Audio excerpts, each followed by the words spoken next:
Another barn talk. Hey, yeah, back again. Back again. Hey, can you tell me a little bit about your trip to East Liverpool, Ohio? Yeah, East Liverpool. I remember East Liverpool from when I was in high school, and being from Canton and that football rich atmosphere, we'd sometimes go down and play Steubenville, and it was always, an interesting game, Play Steubenville, Big Red, or Central Catholic, and we'd stop in East Liverpool on the way down there, and because it was always a Saturday night game, and we went to this old hotel, have our pregame dinner, and then get it back in the bus and go on down the road, alongside the Ohio River there, and have the game. So East Liverpool, small city of about five and a half square miles, I guess. By the way, that was 1969 when that happened. My senior year. So that's any idea, How long ago it was? how long ago it was and what's happened. That city had a population of about 24,000, and much like the Rust Belt, they've lost a lot of their population. They've probably lost,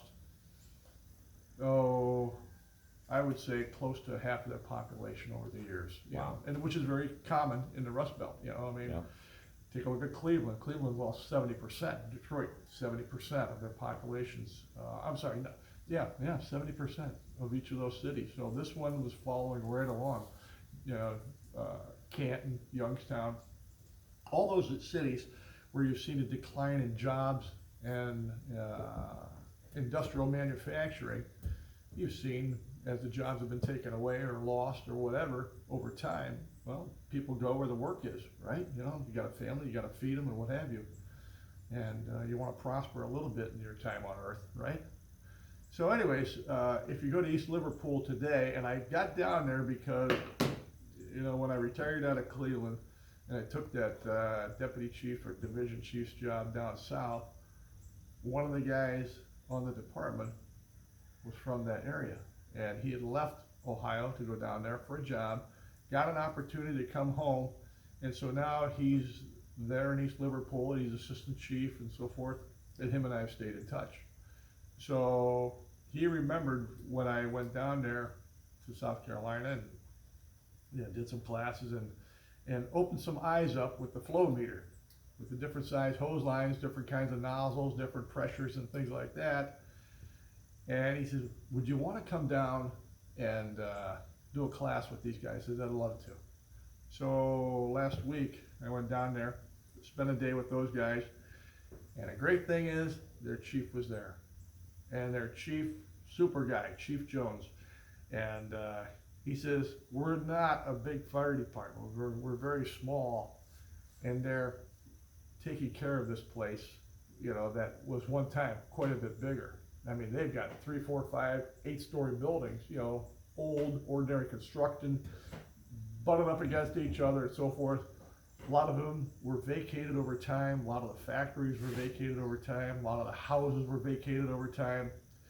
And they're stuck with them. But being in that, they do see a fair number of fires down there. He says, we're not a big fire department, and I need to be here for this too. This isn't, anything that I can sit around and tell my guys, go learn this and tell me about it. No, he was there in the classes. So we started off with classroom presentation. I went over the 25 operating tips for engines, went over some, things like strategies and tactics for hose lines, different size hose lines. Then we went out and actually worked with their 1 3/4, and I took some 2-inch line down. And we had a great time, and we'll be going back there and doing some more down the road. And it was something because, they've got 5 to 6 guys on duty.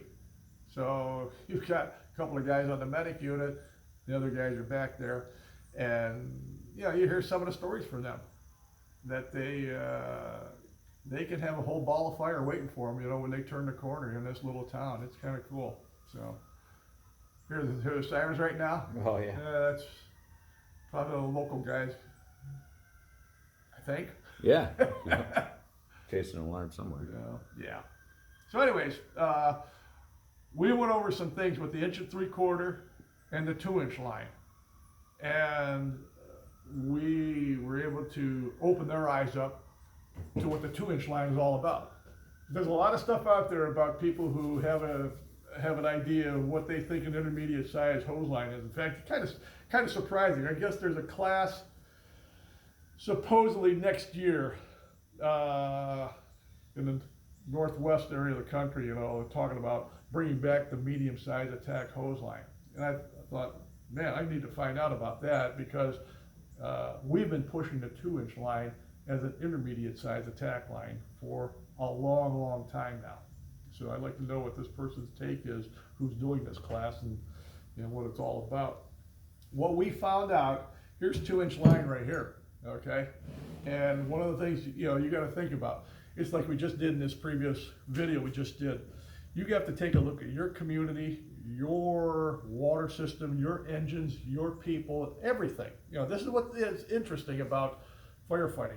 As we've said before, time and time again, firefighting is circumstantial. So what have you got to get the water on the fire in the volumes that you need to put the fire out, okay? Well, again, here's 2-inch line, 1.5-inch couplings. It's not big, it's not bulky. The 2-inch line with 1.5-inch couplings does a fantastic job of pushing a tremendous volume of water through this line. The other thing is, this type of nozzle, solid bore, it's a solid tube of water. So if you've got a fire department has limited resources, best thing you can do for them, at least from my perspective, is to increase their firepower capabilities. So when those guys do turn the corner and they got the jackpot waiting for them down at the end of the street, that they're able to pull a line off and give it that, knockout blow and so forth. So anyways, we had, like I said, the flow meter was going and things like that, and that's all we worked with was the hand lines at that point. The 1 3/4, cool, the 2-inch, and then we pointed out the numbers. The water weight in a 50-foot length of 1 3/4, the water weight in a 50-foot length of 2-inch. You're only talking like 14 or 15 pounds approximately between the two. So as we showed, and that's the reason for the working length to be brought up to the point of attack. So as you move in, if you only got one guy to support the hose line at that point, then make it easy on him. It's how you lay your hose line out. Get that working length up there. So if the guy's moving in a couple of feet at a time, like he should, under control, then he's not dragging that much water with him, okay? It's right there, and it's just a few feet to go. Cool. Yeah. And it works out pretty good. So, but, that was something, and I'm going to tell you, this again, if you go back to when I did the brass tacks hard facts, I made the comparison between the 2-inch and the 2.5.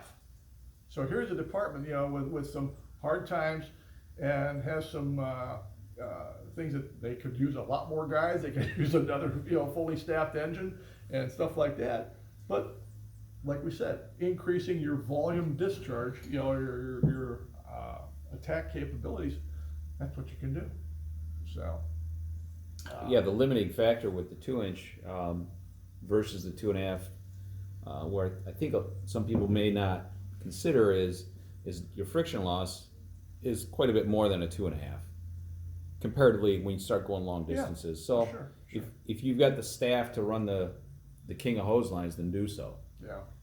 If you can get within a couple hundred feet of the fire and you only have a couple people to do it, that's it. 2-inch makes all the sense in the world.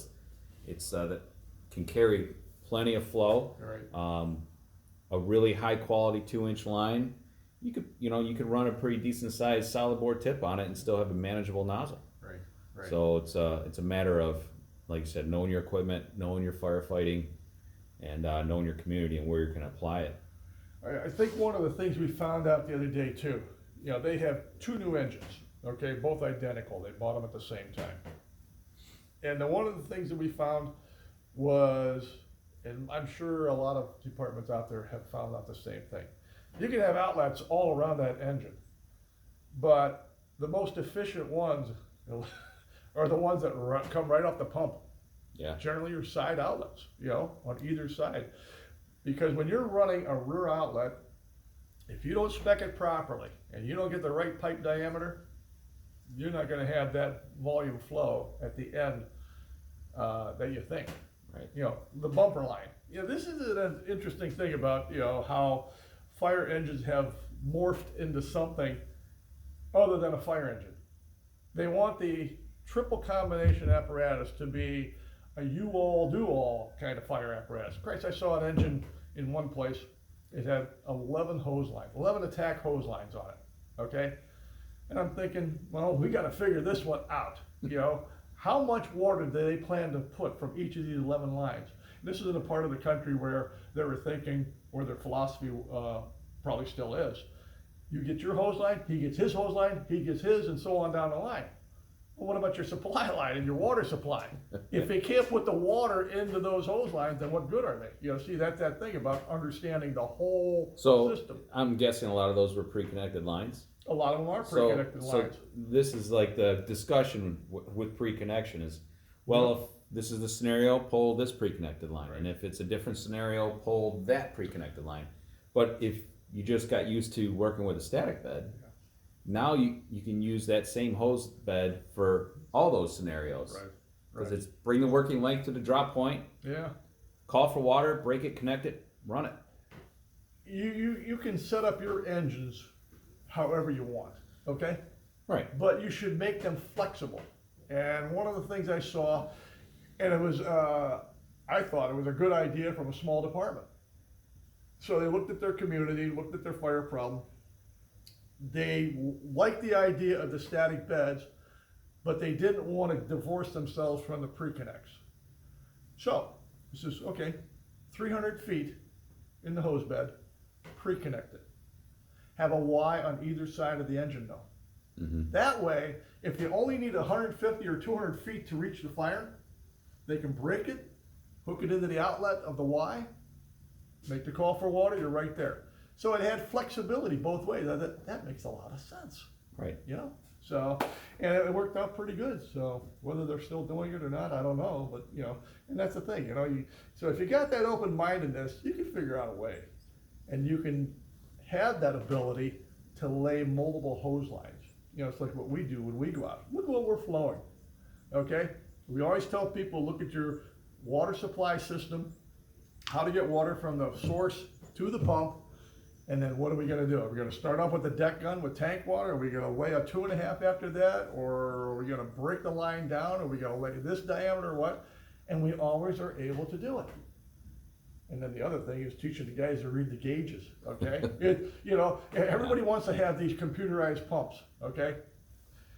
Not much of a choice anymore. That's what they come with, right?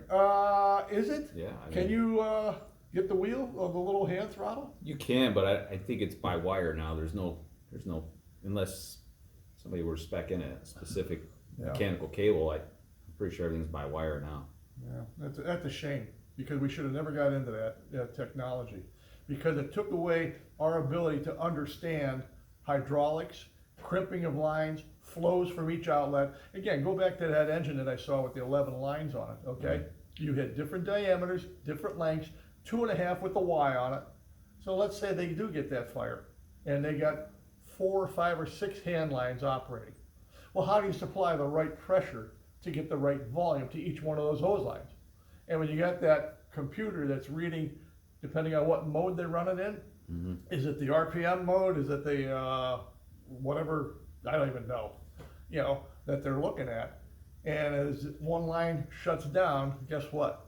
You know what the computer's going to do. Going up and down. Yeah, exactly. Up and down, up and down, up and down. So that's the thing, you know, that you can have all those hose lines on there, but what are you going to get out of them? 60, 70 gallons a minute, you know, in some of those? So. That is a big issue with training on the pumps, is where if the pump is programmed to default into the pressure mode, and then there's a multiple line fire, like you said, a second line, third mm-hmm. line opens up, shuts down, that engine is going to try to compensate to keep the right. pressure where it is programmed. You know, if you're plugging into a building system or a relay pump, you're supposed to just go into RPM mode. Most people don't consider, well, if you're in a multiple line fire, you right. should be in RPM mode. But if the default programming right. is pressure, Yes. This is where you end up, tossing somebody around on a line. From what I gather, and again, I remember when we got 12 engines came in, and this is 2001, I think it was, and they were the first to have the computers. And of course, they never operated like they should have. And the department ended up removing all the computers, going back to the hand throttle. It was the most efficient and it was the safest, because when you saw and heard the stories, and when you experienced, I'm saying when you saw, you got to see the pressures go up or down. Okay? Well, you can't operate like that. When you got a couple of lines going into a joint, and these guys need that water, and it's precious for their safety and efficiency to knock that fire, you just can't rely on that. Oh my God, now the line's pulling you up off the floor. It's, whatever. I think that's where a lot of previously bad experience with low pressure, high volume lines comes from. Somebody that grabs that smoothbore 2.5 after somebody's already pulled off the 1 3/4 and they're losing, and they run that thing at the same pressure, right? Bake at 350, pump at 150. Does that sound familiar? Yeah, And right. then you end up tossing somebody around on a 2.5 doing that. So, Got a funny thing to tell you. Okay, so if you paid attention or heard me in the past, I talked about project fires. right. Okay, again, many departments, mine was one of them, that had 2-inch line back then. 2-inch line, European style couplings, like a quarter turn, like the old snap type or quarter turn. Yeah, Storage snap, fit, whatever. almost, yeah. Yeah. And it was all part of that big picture of firefighting, how we're going to change it. Protective gear for the guys, SCBAs, standards for fire equipment and apparatus, and of course the hose lines. I remember we had a thing going on at our academy one time. So this is, 1981, 1982. The 1 3/4, and the heck was it? Anyways, they were comparing automatic nozzles to solid bore. Okay? Well, once you open up the solid bore and pumped it at this pressure to maintain it, guess what happened to the automatic nozzle? The volume went to zilch. Okay, I mean, you still had that water coming out. Of course, it looked like it was going across the parking Yeah, lot. the stream looked good. Yeah, exactly. And the water was all going out for the solid bore. Well, it was like you had a computer built into it right there. Yeah, It was smart. directing that water where it could go through the least amount of problems. Resistance, yeah. Yeah, exactly. We knew about that back then. Didn't stop us from purchasing those automatic nozzles, did it though? Oh, good. Oh yeah, gotta have these because, if you are a traditional department, you need to be a progressive department, which is a bunch of bullshit because that leads us to today's modern fire department mentality. Yeah, and no, it's all about the basics of understanding hydraulics. So going back to what we just said a second ago, yeah, computers have hurt us in understanding how water comes in, reading your gauges, and how water goes out, and to what they're going to, and understanding that. So, it's like that old stuff, let the nozzle do the thinking for you. The automatic's gonna maintain itself at 100 PSI. Oh, golly, we couldn't do that and found out the water flow wasn't that great. Let's go to 75 PSI automatic nozzles. Well, so what good is that? It's still an automatic nozzle, okay? So, whatever. So. Yeah. Well, it's worth talking about when you get into some of these older departments that are seeing big changes in their population and fire activity and how they're managing it with, lesser amount of people. Yeah. This is where that intermediate hose line could really shine for them. Oh, absolutely. Yeah. Again, keep your firefighting simple. If you've got 3 people on an engine and that's all you can put on an engine, that's all you can do. All right, then let's give them the biggest bang for the buck. So if they can't handle a 2.5 and mobilize it, I'm not talking about dragging it from here to Kingdom Come. I'm talking about where they can move it around a building, a warehouse, a big commercial building. It's not feasible. But if we have another size hose line, like the 2-inch line, with the right nozzle hardware, hey, that's a win for them. Now they're delivering more firepower and they've got mobility. That's not going to kick their butts. So, what's not to like about that? And that's where the 2-inch line, especially with what the manufacture of the outer jackets and the inner linings are all about, because they're allowing that to happen. Higher Again, flows, coupled yeah. with the technology of the nozzles that allow greater flow. Right So, on. yeah. So anyways, that's what we were doing. A lot of roundabout discussion there, about fire history and firefighting and stuff like that. But anyways, that's the whole thing. Fire attack from an engine perspective, and we do that in our class. Everywhere we go, we always want an aerial ladder, we want a ground ladder, okay? Because you're gonna be doing other ways of getting attack lines into buildings, other than we drag it out of the engine hose bed, and we go into the first floor, and then we start squirting water, and that's our class. Oh, that's a bunch of bullshit. We put a lot more into it. You're taking it up an aerial ladder, up a ground ladder, dropping a rope down, going around the building, going up that way, and so forth, And again, that's that old firefighting history. So when we talk about these guys who are coming out with this, be aggressive. Hey, you're way behind the times, okay? This is stuff that was out there decades ago, okay?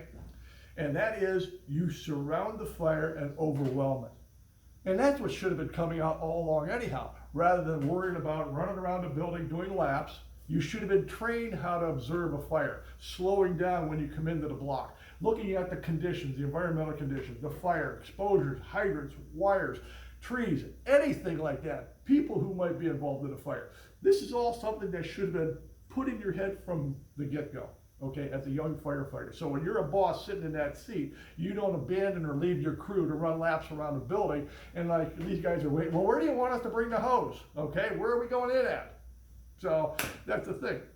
So all that stuff comes into play, when we take a look at our three-man engine, whatever you want to call it. Sure. So, but yeah. Good stuff. Yeah. Here we are. What else? What else we gotta go on that? So. We can keep going, but we gotta keep the videos within a certain amount of time. Oh, okay, all right. So, Let's do another one. all right, very good.